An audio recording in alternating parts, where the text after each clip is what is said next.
तालुक्यातील गडब गावातील दहीहंडीमधून राबविले सामाजिक उपक्रम। पेण तालुक्यातील गडब खारमाचेला येथील श्रीराम मंदिराच्या प्रांगणात कोठेकर बंधू प्रतिष्ठान व श्रीराम क्रीडा मंडळ खारमाचेला यांच्या वतीने विद्यार्थी गुणगौरव सोहळा आरोग्य तपासणी शिबिराचे आयोजन करण्यात आले होते। सामाजिक कार्यकर्ते प्रसाद भोईर यांच्या हस्ते आरोग्य तपासणी शिबिराचे उद्घाटन करण्यात आले। आरोग्य शिबिरासाठी पनवेल येथील डॉक्टर संजय तारलेकर यांच्या सुश्रुषा स्पेशालिटी हॉस्पिटलचे सहकार्य लाभले। यावेळी 200 ग्रामस्थांची मोफत आरोग्य तपासणी करण्यात आली। तर दुपारच्या सत्रात माजी सहाय्यक आयुक्त उत्पादन शुल्काचे सुहास पाटील यांनी विद्यार्थ्यांना करिअरमधील विविध संधी व त्यासाठी कसा प्रवेश घ्यावा याचे मोलाचे मार्गदर्शन केले। संध्याकाळच्या सत्रात कोठेकर कुटुंबातील व गडब कुसुंबळे पिटकिरी मुंबई रायगड परिसरातील शैक्षणिक व विविध क्षेत्रात यशस्वी कामगिरी केलेल्या 140हून अधिक विद्यार्थ्यांचा पाहुण्यांच्या हस्ते गौरव करण्यात आला।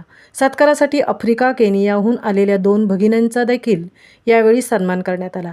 कार्यक्रमाचे अध्यक्ष अलंकार कोठेकर, माजी उपसरपंच तुलसीदास कोठेकर, श्रीराम क्रीडा मंडळाचे अध्यक्ष लक्ष्मण कोठेकर, परशुराम कृष्णा कोठेकर, कोठेकर बंधू प्रतिष्ठानचे संस्थापक एकनाथ कोठेकर, माधव कोठेकर, सदाशिव गणू कोठेकर, पिटकिरी गावचे पांडुरंग कोठेकर, माजी सैनिक हरिश्चंद्र कोठेकर, स्वानंद कोठेकर, दिलीप कोठेकर, विकास कोठेकर, काशीनाथ कोठेकर तसेच मंडळाचे व कोठेकर प्रतिष्ठानचे सर्व कार्यकर्ते पदाधिकारी उपस्थित होते।